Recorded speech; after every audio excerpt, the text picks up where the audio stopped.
and welcome to the show, sponsored this week by Computers Centre. We've got a monstrous clash between Rochford Hundred and Leicester Lions, and a battle of high-flying demons in Rams and Sale FC to come in our Halloween special. But we start with a trip back to university. Loughborough Students have won both of their home games, but their recent form has caused quite a scare, while visitors Sheffield Tigers may sense the opportunity to haunt their opponents. Wager, there goes the fullback Mellor, and Sheffield Tigers have the first try of the afternoon. They've been under the cosh from Loughborough, but a breakaway and a bit of sharp movement, and the visitors are ahead. Law to Jakobsen, this looks dangerous, and Loughborough find their way through. Alex Wainwright. Yeah, we sort of go around the same way. We snap back to the short side. A good carry from Nick Jacobson breaks the contact, and Alex Wainwright was there for an offload and goes in for his debut try. This is what we expected to see from Loughborough, that fast hands, and it's working well for them. The breakaway comes from Sanders. On the outside is Dara Walsh. The Walsh wizard strikes for Loughborough, and he does it in style. Sheffield certainly sensing the opportunity. Lloyd, there's the break. Tigers running, Tigers pouncing, and that will be Davidson. It was a good carry, got some gain line and a lovely little out the back pass, and broke the line 2-on-1 with the fullback, and once again another try in the corner. Oh, Johnny Law, he's found a little gap and he's got support, but he could go away himself. It's going to be Daniel James. 3 out of 3 backline players for Loughborough Students. I think it was Will Sanders' sort of line off the breakdown that enticed them in. Jayla with the great line break and a great offload to Jan James in support, who gets on the score sheet.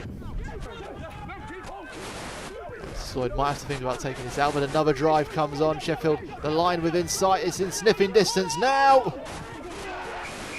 And it has been given. Was the man with the ball at the end. Well, they went a fair few metres because they came from the touchline and went across to finish just to the left of the post.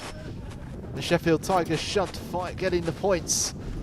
So it's the contact to get within 5 metres, then 10 metres of the try line. There's Harding, gets it out to Walsh. Could he have the legs to get over the line? He gets the acceleration, and that will be the 4th try of the afternoon, the bonus point for Loughborough Students.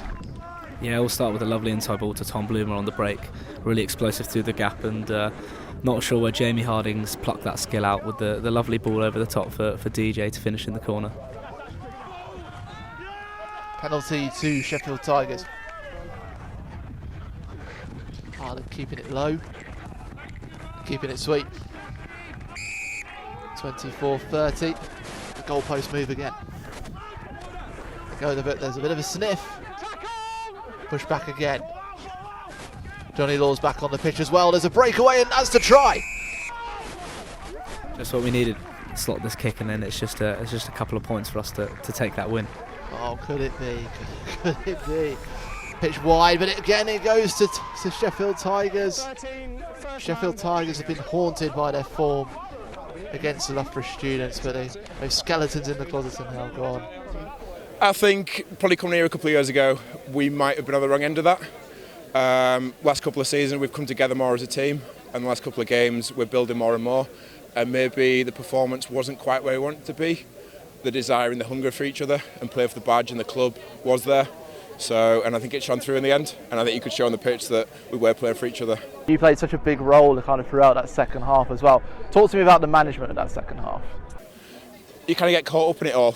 The excitement, obviously there was a decent crowd here, playing on a 4G pitch, it's quite easy just to wang it around and play a bit like they do. Obviously it's easy to get sucked into that kind of style, and we do like to play our rugby, we do like to chuck the ball around, but then there's a bit of, hang on, put the foot on the ball a little bit, play a bit of territory, try to, and then try and ground it out. In the upper echelons of National 1, second place Rams hosted 4th place Sale at Old Bath Road. Scintillating match at Old Bath Road. Saw the away side take control in the second half after exchanging scores with Rams early first half. Tremendous play from both teams, but it was a Chris Johnson masterclass at 10 for Sale, which saw the Lancashire team home for a 5-point win, richly deserved, making a complete nonsense of their away form so far this season. Rams will lick their wounds and have to come back, preparing themselves to face Cinderford in 3 weeks' time, and Sale will look at the rest of the league and think what could be if they can keep that home form going. So it makes for a very interesting rest of the season. Here's the rest of the National 1 action, where two other teams with purple patches met in South West London. A roller coaster ride from Rosslyn Park saw them start strongly, Dylan Flashman keeping up with speedy Ben Howard. Cinderford would not let their unbeaten start go without a fight and appeared to be holding it with a penalty try and Simbin with 10 minutes left. But Kieran Power's boys trusted in the set piece, replacement Charlie Piper becoming a new hero for the win. There was more comfortable viewing for Chinner fans as their side went ahead after just 2 minutes thanks to Ben Manning.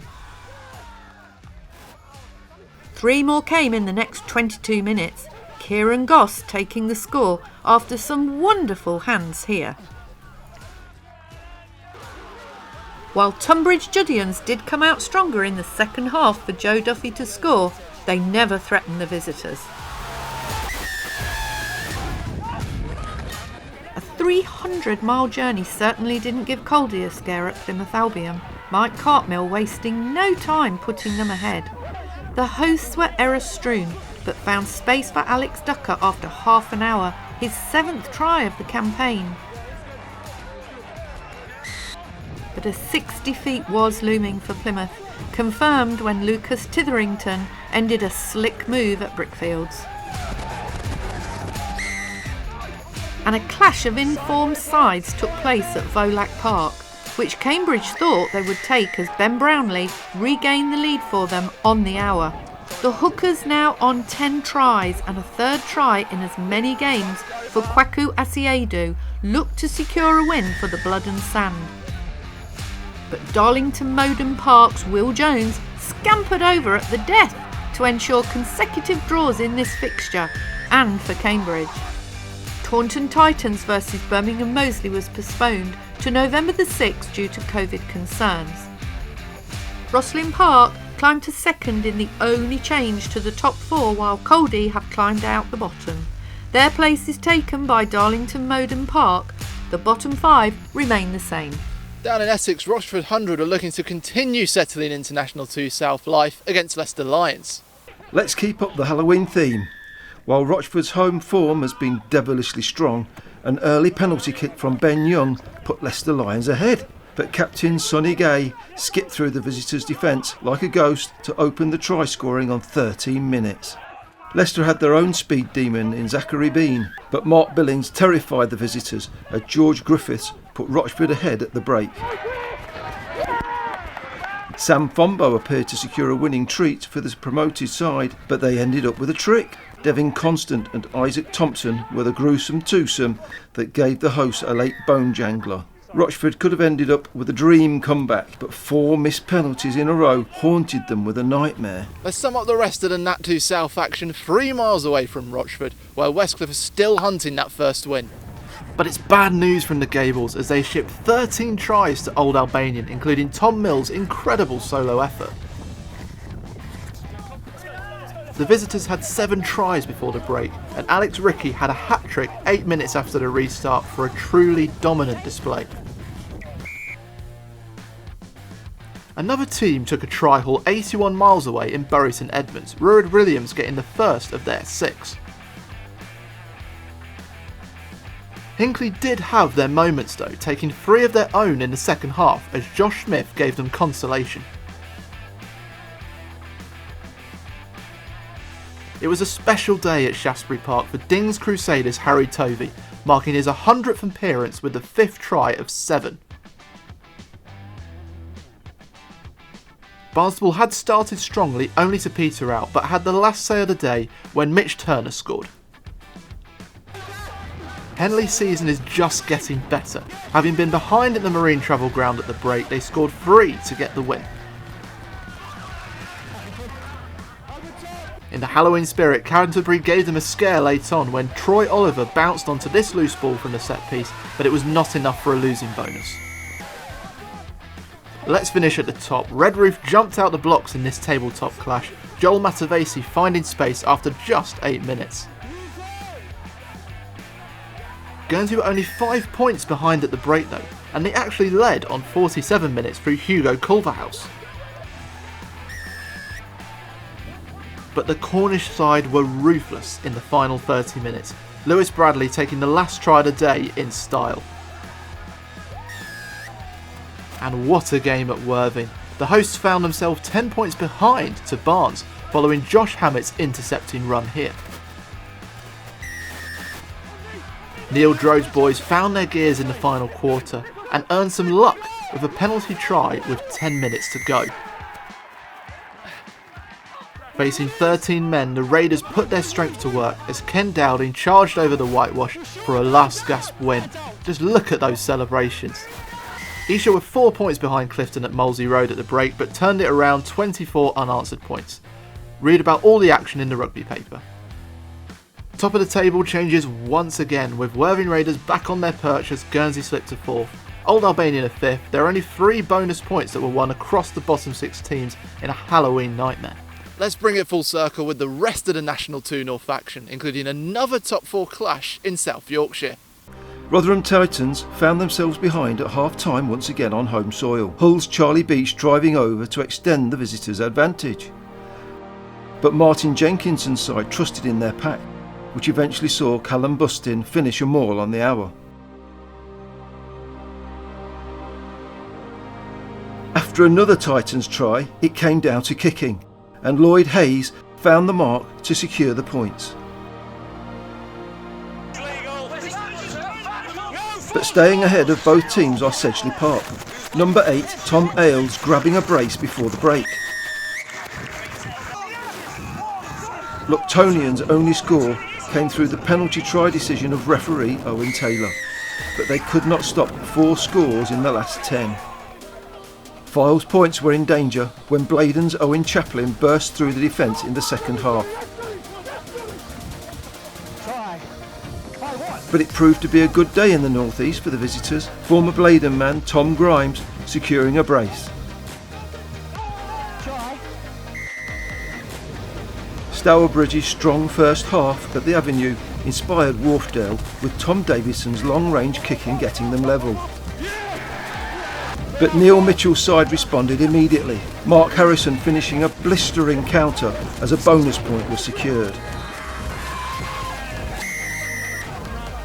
Across the Yorkshire Dales, Harrogate battled hard against Chester, and Matt Lansdell gave them the lead after 50 minutes.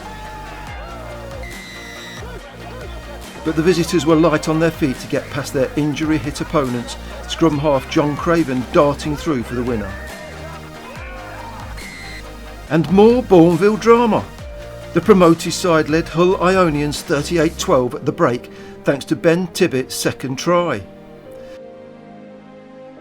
But the visitors took a firm grip on the game in the last half hour, James Sanderson grabbing 2 from the maul. And scenes of celebration came 3 minutes before the whistle when substitute front rower Chris Morton found the line. Avery Fields saw a quarter of the 368 points scored in Nat 2 North, a Halloween treat. Huddersfield's clash with Tyndale was postponed to February the 5th due to Covid concerns. There's no change to the top half, but it's tighter, with just 10 points separating first to 6th, while it's equally tight at the bottom with 7 points between 11th and the Root. And just before we go, here are some things you may have missed from round 9. Sale decided to mark their win against Rams in the best way possible. Karaoke.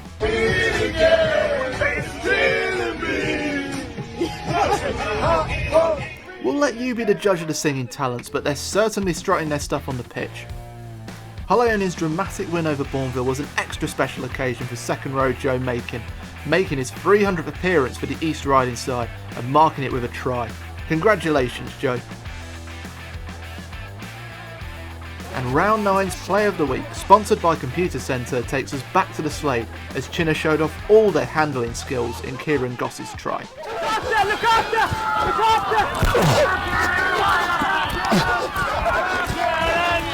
That's it from Loughborough, where Sheffield Tigers have finally pounced on Loughborough. We'll see you again soon.